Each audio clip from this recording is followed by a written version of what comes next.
మాట చెప్తాను, గుండెల్లో రాసుకోండి. దేవుడు సహాయము చేయకపోతే, నీకెవడైనా సహాయం చేయాలని ముందుకొస్తే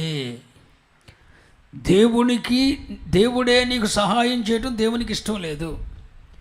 నీకెవడైనా సహాయం చేయాలని ముందుకు వచ్చాడు, సహాయం చేస్తానని మాట ఇచ్చాడు, కానీ దేవునికి ఇష్టం లేదు. నీకు సహాయం చేస్తానని ముందుకు వచ్చినోడు కూడా నీ దాకా వచ్చి సహాయం చేయకుండా జోగుతాడట. నీకు చేయడు, సహాయం చేయడు. అర్థమైందా? చేయడు. చేస్తానంటాడు, చేయడు. ఇస్తానంటాడు, ఈడు. చేస్తానంటాడు, చేయడు. పని జరుగుద్ది అంటాడు, పని జరగదు. ఎందుకంటే దేవుడు చేయట్లా. నేను చెప్తుంది అర్థం చేసుకోండి. సిల్లి కాదురా బతుకంటే. ఎప్పుడు ఎట్ట మారుద్దో తెలియదురా. దేవుని వాక్యం మీద మనసు పెట్టండిరా. పిల్లలు ఆలకించండి. దేవుని ఆజ్ఞను లోబడలేదు, మహోన్నతుడు చేసిన తీర్మానాలన్నీ తృణీకరించాడు. తత్ఫలితం చుట్టూ బాధ, చుట్టూ చీకటి, చుట్టూ గాఢాంధకారం, జీవితం అంతా ఆయాసం. ఆయన భోజన పదార్థాలు ఆయనకి 18వ వచనం అసహ్యం.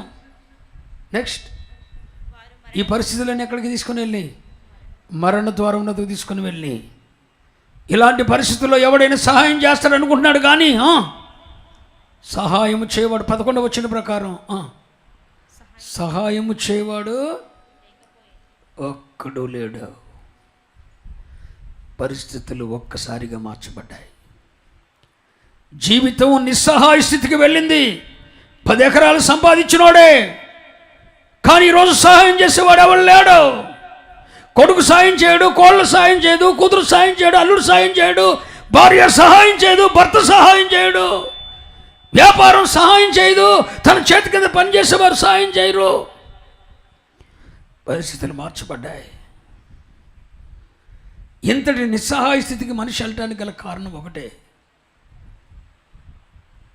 దేవుని సంకల్పాన్ని ఎదురాడాడు. దేవుని సంకల్పాన్ని ఎదురాడాడు కనుక ఈ మనిషి ఏ స్థితికి వెళ్ళిపోయాడు? మాట్లాడరేంటండి? నిస్సహాయ స్థితికి వెళ్ళాడు. ఎక్కడికి? నిస్సహాయ స్థితి అంటే ఏంటి? ఎవడు సహాయము చెయ్యని స్థితి. నిస్సహాయ స్థితికి వెళ్ళిపోయాడండి. ఈ రాత్రి మీ పరిస్థితులు ఆ దగ్గరికి రాకమునిపే, మీ పరిస్థితులు నిస్సహాయ స్థితికి రాకమునిపే, ఈ రాత్రి దేవుని సేవకునిగా మిమ్మల్ని బ్రతిమలాడుతున్నా, వాక్యమనే నీటితో మీ పాదములను శుద్ధీకరిస్తూ, మీ పాదాలు కడుగుతూ, ఏమో ఈ వర్తమానం తర్వాత ఎవరి జీవితం నిస్సహాయ స్థితికి వెళ్ళబోతుందో నాకు తెలియదు. నీకు రాదని అనుకోవద్దు. నీ భార్య నీకు సహకరించిన స్థితికి వెళ్తే, నీ భర్తే నీకు సహాయం చేయని స్థితికి వస్తే, నీ కన్న బిడ్డలే నీకు సహాయం చేయని స్థితికి వస్తే ఏమైపోద్ది పరిస్థితి? ఈ రోజున బలం ఉందని, ధనం ఉందని, చేతిలో సత్వం ఉందని, పని చేస్తుండే చెప్తుండే వింటున్నారని, చేతి కింద ఉన్న వాళ్ళు పని చేస్తున్నారని, దేవుని ఆజ్ఞకు లోబడకుండా మహోన్నతుడు చేసిన తీర్మానాన్ని తృణీకరించి పరిశుద్ధ దినాన్ని కూడా ఆయన సన్నిధిలో ఉండటానికి నీకు టైం లేకుండా పోయిందేమో. జాగ్రత్త. ఈ పరిస్థితి నిన్ను నిస్సహాయ స్థితికి తీసుకుని వెళ్తుంది. నీవెక్కడుండి వాక్యాన్ని వింటున్నా సరే, ఏ దేశంలో ఉండి వాక్యాన్ని వింటున్నా సరే, ఇది నీ మనసును పెట్టుకో. నిన్ను ఎవడు మెచ్చుకోవాలన్నా తెలియక అడుగుతున్నా. దేవుడు మెచ్చుకోవాలా, మనుషులు మెచ్చుకోవాలా? చెప్పండి. మనుషులను సంతోషపెట్టువాడు ఎన్నటికీ దేవునికి దాసుడు కాలేడు. నేనెందుకు సంతోషపెట్టాలి? నేను దేవుణ్ణి సంతోషపెట్టేవాడిని అవ్వాలి. దేవునికి మహిమ కలుగును గాక. ఎందుకు మహోన్నతుని తీర్మానాన్ని తృణీకరిస్తున్నావు నీవు? ఏ దేవుడు చెప్పలేదా ఏం చేయాలో, ఎలా నడుచుకోవాలో? నీ బైబిల్లో లేదా? అన్ని సాంప్రదాయాలు, అన్ని పద్ధతులు తీసుకొని వచ్చి నీ జీవితంలో నువ్వు చేస్తావా? మూర్ఖులకు ఈ తరము వారికి వేరుగా బ్రతకమంటే ఆ మూర్ఖులతోనే కలిసిపోయి బ్రతుకుతావా? వద్దు పిల్లలారా. దేవుని తృణీకారాన్ని, దేవుని తీర్మానాన్ని తృణీకరిస్తే నెక్స్ట్ వచ్చే స్థితి ఏంటో తెలుసిన? నిస్సహాయ స్థితి. ఏంటి? ఎవడు నీకు సహాయం చేయలేక అన్నీ నీకు వచ్చి పడతాయి. బాధ, కష్టం, నొప్పి, ఆయాసం అన్నీ వచ్చి పడతాయి. కానీ దేవుడు ఉన్నవాడికి ఎవడో కూడా సాయం చేస్తాడు. కానీ మహోన్నతుడు దేవుడు తీర్మానాన్ని తృణీకరించి వ్యభిచారం చేసి, దొంగతనం చేసి, భార్యను మోసం చేసి, భర్తను మోసం చేసి, కుటుంబాలను దగా చేసి, కొంపలను ఆరుస్తున్న వాడి జీవితంలో దేవుడు ఎందుకు సాయం చేస్తాడని తెలియగడుతున్నా. నీకెందుకు దేవుడు సాయం చేయాలి? చెయ్యడు. ఎందుకు చేయాలి? దేవుడు నీకు ఎందుకు చేయాలి? చెయ్యడు. నీ భార్యను మోసం చేస్తున్నావు, నీ భర్తను మోసం చేస్తున్నావు, నీవు దేవుని తీర్మానాన్ని తృణీకరిస్తున్నావు, దేవుని ఆజ్ఞలు నువ్వు లోబట్టలేదు. నీ పొరుగు వాని దగ్గర సూచక పనులు కూడా ఆశించొద్దంటే ఎవరిది దోసుకుందామా అని ప్రయత్నం చేస్తున్నావు. సరిహద్దు రాళ్ళు పీకొద్దంటే బెత్తుడు కోసం, జానుడు కోసం, అంగుళాల కోసం సరిహద్దు రాళ్ళు ఎన్నిసార్లు పీకావు? నీకు సరిహద్దు రాళ్ళు పీకువానికి శ్రమ కలుగుతుందని బైబిల్ చెప్తుంది. బైబిల్లో ప్రతి చిన్నది ఉందండి. సరిహద్దు రాళ్ళ కాడ చాలా భయంకరమైన పరిస్థితి అండి. ఒక్క అంగులు మందే వాళ్ళలో ఉండాలి, కానీ ఎవడంగులు మనలోకి రాకూడదు. మన అంగుళమే వాడి స్థలంలో ఉండాలి. మన అంగుళం భూమి, ఆడంగుళం భూమి మనలోకి వచ్చింది, అది శాపం.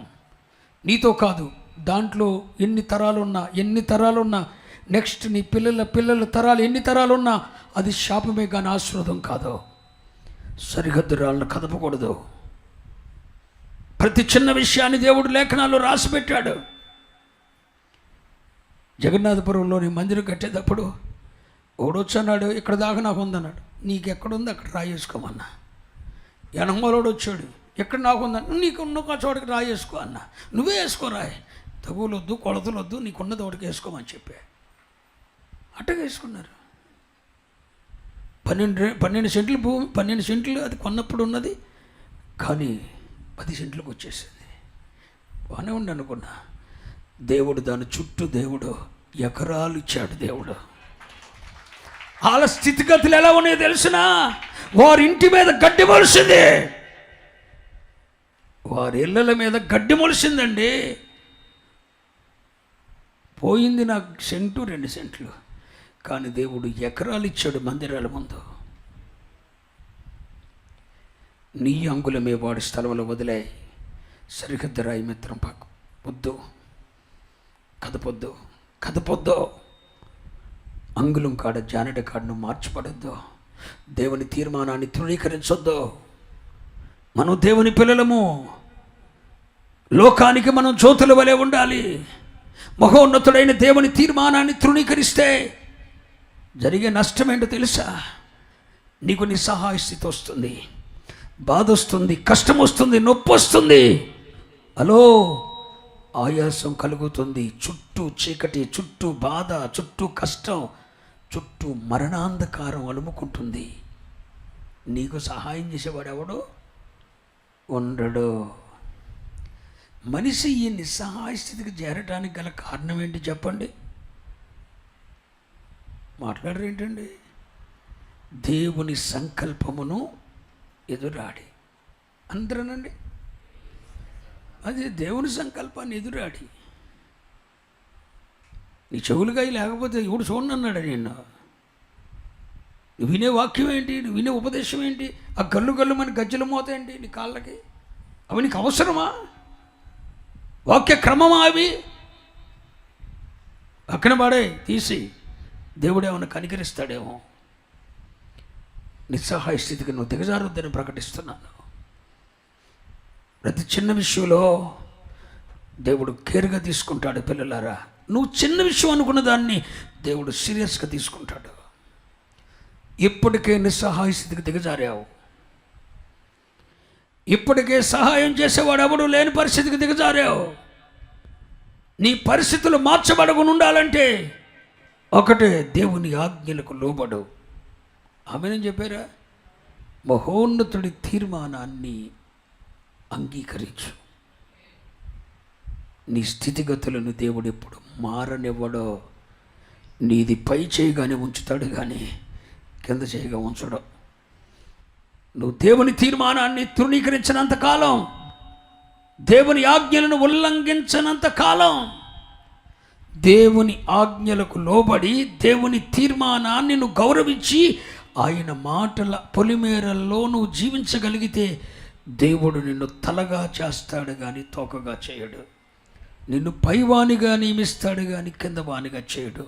నీ చెయ్యి పైదిగా చేస్తాడు కానీ కిందదిగా చేయడు.